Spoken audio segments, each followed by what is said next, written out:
showed me for this year, which I shared at our New Year's conference, he was going to raise up people today who were going to confront heresies and false doctrines. I mean, when I got that word, if you were here at the New Year conference, I said, well, if the Lord's given that kind of word, then we better start expecting some major heresies to arise. And I had no clue they were going to be as bizarre as the ones that have manifested. Ones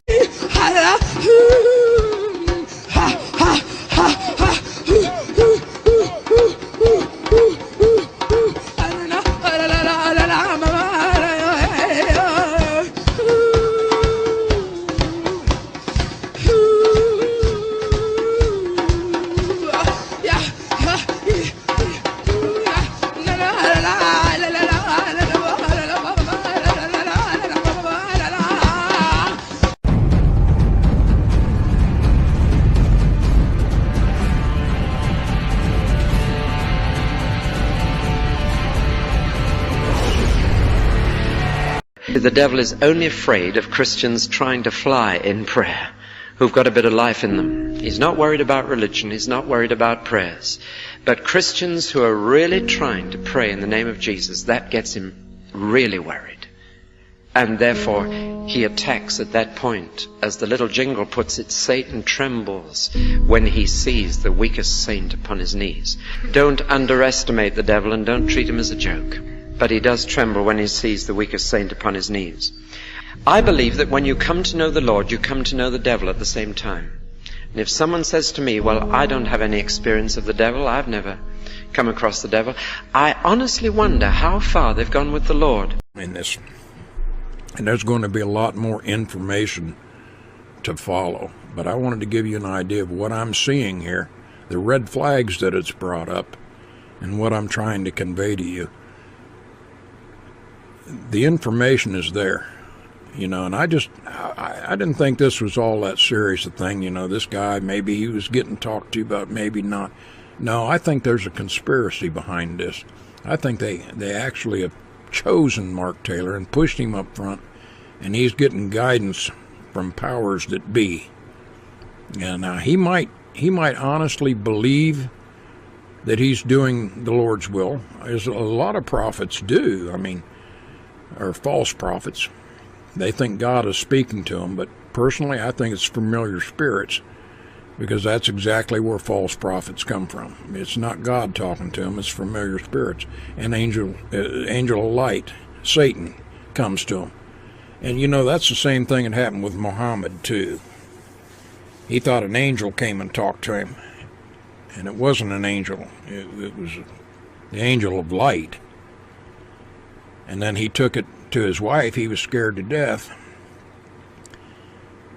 And she was a Catholic, and she convinced him that it was either Michael or Gabriel, one or the other, that came to him. So this is the same sort of thing here going on that was going on back there with Muhammad when he took over and created Islam in 625, something like that. You have to be very, very careful with this. For the exact wordage or verbiage or translation of what happened in the garden, you're doing better to go look at the Targum, because the Targum is what the rabbinical teachers used to teach everybody as they sat down. They read from the Targum in Aramaic. Now, the King James Bible has evolved from that. It's not the other way around. So I want to read to you now the same thing from Genesis 4 in this King James Bible. It says, "And Adam knew Eve, his wife, and she conceived, and bare Cain, and said, I have gotten a man from the Lord, and again bare his brother Abel." Okay, so in these very few sentences, it says, once again, "And Adam knew Eve, his wife, and she conceived, and bare Cain, and said, I have gotten a man from the Lord, and she again bare his brother Abel." It doesn't say she conceived again. They were twins. Now, when you go to the Targum and you just go do a little homework, And Adam knew Hava, his wife, who had desired the angel. Now this is the serpent we're talking about. And she conceived and bare Cain. And she said, I have acquired a man, the angel of the Lord. And she added to bear from her husband Adam his twin, even Habel, Habel.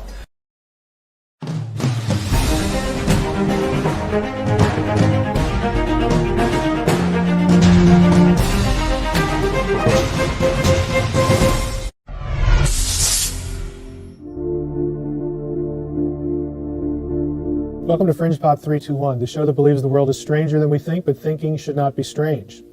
Now, odds are pretty high that all of you have heard of Adam and Eve. You may also have heard of their first two sons, Cain and Abel. Genesis 4, the first two verses, is pretty clear about this. It reads as follows, Now Adam knew Eve, his wife, and she conceived and bore Cain, saying, I have gotten a man with the help of the Lord. And again, she bore his brother Abel. Now let's think about those two verses just for a moment. Adam knew Eve, his wife. To know a woman in biblical language is to have sexual relations. The word know is sort of a euphemism for sex in the Old Testament. So Adam knows Eve, she conceives, and bears Cain. Sounds pretty simple and straightforward. Cain, of course, was the first person murdered in the biblical story of the early earth. He killed his brother Abel, so things didn't go too well. And you would think, this is a pretty straightforward accounting. Adam and Eve have two kids, they're boys, Cain and Abel, and again, things go bad. But of course, when it comes to the wacky world of fringe Bible beliefs on the internet, nothing this straightforward can actually be this easy. Believe it or not, there are some who believe that Adam was not Cain's father, but instead Cain was fathered by the serpent in the Garden of Eden, Satan. And they even use the verses I just read to prove that idea. Now you might be thinking to yourself, well, I didn't hear Satan in the verse. Where does Satan come in? How in the world do we get this idea? Well, stay tuned. Now, where do folks get this idea that Cain was not fathered by Adam, but instead was fathered by the serpent in Eden? The idea is called the serpent seed theory, and it's popular with certain anti-Semitic groups. There are basically three trajectories to constructing the idea. First, it has to be established that Cain's father was not the man Adam, but was instead a divine being.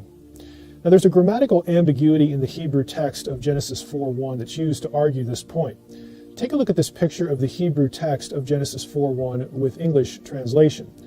You'll notice that there's a small two-letter word in a red box. The two letters are Aleph and Tav, and the Hebrew word here is et. Now, this little two-letter word can be understood in one of two ways. First, it can be viewed as a particle. It's called the accusative marker by Hebrew grammarians, and it marks the direct object of a verb. Now, the English translator in our sample took the word that way. The particle marks the direct object of two verbs, conceived and gave birth. It therefore identifies Cain as the child who was conceived in Eve and to whom she gave birth. Cain is the direct object of those verbs. Consequently, the marker receives no translation in our example.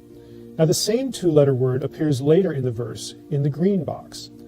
An alternative option is that the two-letter word could be a preposition that means with, as in accompaniment, she went with me, or assistance, I completed the task with a computer.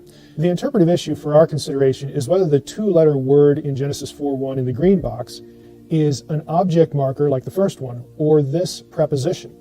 If what we see here is a preposition, the verse would read, I have conceived and given birth to a man with the Lord. The word Lord there is the divine name Yahweh. Now, serpent seed theorists use this alternative to separate Cain from Adam in terms of parentage. They know that Yahweh was not Satan, of course, so the goal of this argument is simply to plant the suggestion that Adam was not Cain's father because Eve got him with the Lord, or with the help of the Lord, a divine being. So to get his father as Satan, to move beyond this first argument, requires a few different things. There are two other arguments to this. So after planting the suggestion that Adam was not Cain's father, that maybe Eve got him through a divine being, the serpent seed theorists moved to a second trajectory. The content of what an ancient Targum, and a Targum is an Aramaic translation of the Hebrew Old Testament, what that Aramaic translation says in Genesis 4:1.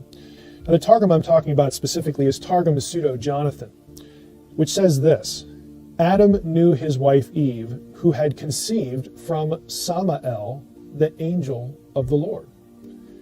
This Aramaic translation adds an interesting note to this in the next verse. Then from Adam her husband she bore his twin sister and Abel. The ancient Targum clearly adds details not found in the Hebrew Old Testament that underlie our modern English translations. Cain's father is said to be Samael, the angel of the Lord. Now this translation in the Aramaic Targum has no basis in any Hebrew manuscript of Genesis. It's entirely contrived, it's made up. Unless the reader wonder who Samael is, the same Targum identified him earlier in Genesis 3:6, the account of Eve's temptation by the serpent, Satan. Now, look at verses 4 and 5 in this Targum. We read this. At that moment the serpent spoke slander against his creator and said to the woman, "You shall not die, but every craftsman hates his fellow craftsman. For it is manifest before the Lord that on the day on which you eat of it, you shall be like the great angels who are able to distinguish good from evil. And the woman saw Samael, the angel of death, and she was afraid."